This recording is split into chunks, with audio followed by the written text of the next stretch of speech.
If you've ever wondered what the process is like to dial in the flavors, temps, strategies, and everything involved with cooking competition ribs, this is the video for you.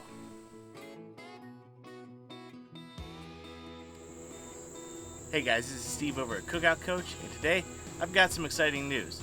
Now, if you tuned into my recent live stream, you might already know this, but for those of you that didn't, about a month ago I received words that my competition team, DQ'd Barbecue, got accepted into the Shade Tree division at the Jack Daniels World Championship Invitational. Now, what's that mean? Well, the Shade Tree is just their version of the amateur, with the inclusion of pork. So, unlike other KCBS backyard divisions, what we're going to be cooking down at the Shade Tree is going to be chicken, ribs, and the pork category. How do we get lucky enough to get into this? You know, we didn't win our way in. It was pure lottery draw, but hey, we're in. We're going to be the only team from West Virginia down there, so we're going to do our best to show out and represent the state. So that leads us to today. And what we're going to do today is do a little bit of testing on a different way of cooking some comp ribs. If you guys have been following the channel for a while, you know that down at Weston at the Almost Heaven Barbecue Bash, I was using exclusively Cosmos Q products. And I love Cosmos Q's products, but I wanted to test some different stuff. So today what we're going to be doing is putting down some seasonings from Heath, Riles Barbecue and Grilling. I've tried it already, some on some pork.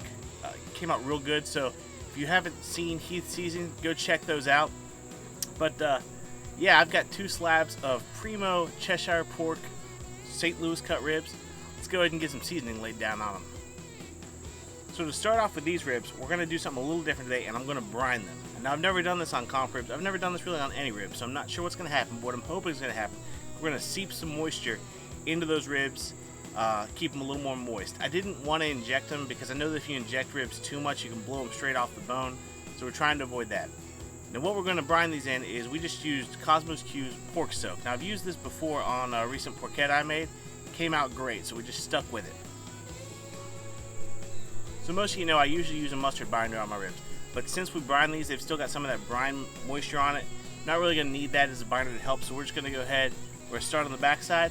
I'm going to hit them with some Heath Riles jalapeno and garlic as a base. It's like an interesting play on an SPG. I really like this stuff. I like it on pretty much everything. Then on top of that, we're just going to go with a mixture of a few different of Heath's seasonings. I could have just gone with the sweet barbecue rub, but I wanted to try to mix in a few. He's got a lot of different options, so I wanted to try 3 together here, and we'll see what we get. Alright, so our ribs are ready. Our Weber Smoky Mountain's sitting at 275. I'm running the barbecue guru on it. You know, we're going to go to the Jack. I don't know if I'm going to get to go back to the Jack, so I'm trying to eliminate every variable I can. So we're running the guru. So now we're going to check on them every half hour or hour. I haven't decided yet. And spritz them down with water and a little bit of spray. I can't believe it's not butter. Little black belt trick from Harry Sue. We've hit our 2-hour mark on our ribs. Y'all know what that means. We're going to go ahead and wrap them up. Same thing we normally do with some brown sugar, some butter. But here's the thing, we're going to do a little bit different today because we're going to be using some Heath Riles Butter Bath and Wrap. Now this is a product made specifically for ribs for the wrapping stage. So I'm going to show you what we're going to do here. So since we're using the Heath Riles Butter Bath and Wrap, we're essentially just going to leave the butter out of our normal wrapping. So we're going to go down with brown sugar like we always do, a little bit of honey on top. And that's really all we're going to do to coat these before we wrap them up. Now, when we get them wrapped, where I normally put in apple juice or just regular distilled water, depending on how much sweetness I want to push on my ribs, what you do with this butter bath and wrap is you mix it a certain percentage to a certain percentage of apple juice. We're going to go ahead and add that. We'll see what it does. Get it back on the grill. We'll check it in 2 hours. So at 2 hours in the foil now, we're going to go ahead and drain the juice out of the foil. What you should do is let them rest. I forgot this step today. I was in a bit of a hurry. Kind of looked like rain was going to come. But you really want to stop that cooking process if you can. I just went straight back onto the grill. Don't do what I did today. Give it a second. Let it stop the cooking process a little bit. Get them on. Then get your glaze on. And I don't like to go on with the cold sauce. Some people do.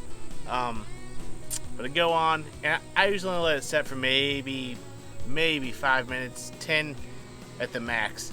But just till it tacks up a little bit. And we get it off. It's time to start cutting them up. So when you're cutting up your ribs, for competition at least, you can go ahead and you can remove the small bones on the end of the rack, and usually 1 or 2 of your big bones on the front. There's going to be so much disintegration. It's not really going to be usable. It's going to be good eating, so save that. But as far as putting it in the box, you really don't want to do that. You want to take a look then and see if you can find at least 3 bones, because at KCBS, you're going to be required to turn in 6 bones in a box. A lot of people like to turn in 8. My goal is per rack, I like to be able to find at least 3 bones to stick together. Not that you can't take all 6 from one rack or piece them together, but it's just going to be easier to make them look like they came from the same rack if they came from the same rack, you know what I mean? So we'll go ahead and start cutting. Be very careful at this point. You can do a lot with optical illusions on the angles you take with your knife. I'm not the best one to describe that to you. You should go check out Harry Sue's channel. He does a lot of competition stuff, tells you how to, his little black belt tricks as he calls them, how to, you know, work through some of those snafus that come up to make it look right. Anyways, once we get them picked out, we're just going to go ahead and start cutting them to try to make it look as straight as it could be in the box. Then we're going to flip them over after we've got them cut. We're going to reglaze the top of them, and for the ones that we've got that are going to go in the box, we're going to go ahead and hit the sides with sauce. One thing I did at Western was I didn't hit them with as much sauce as I probably should have. I was afraid to oversauce them, but now that I know a lot more things about competition barbecue, hit them with the sauce. Make sure it's good sauce. You know, make sure it's not thick, but if it's a thinner sauce, hit it with the sauce. Final thoughts before we go ahead and get our bite now.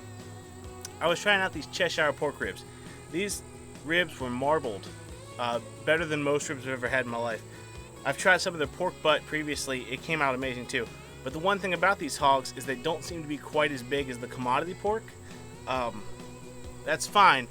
I didn't do a great job taking that into account of my cook times. To be honest, these are a little past done. Now, in a competition, I'd rather be a little past done than a little underdone. But ideally, I'd like to hit that perfect tenderness. That being said, you know, other than my miscalculation for the thickness of these ribs and the heft, I'm used to cooking a little heavier.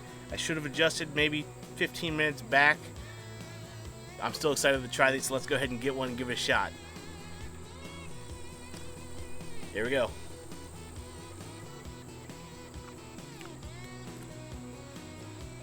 Perfect bite. Perfect bite. That's a good rib.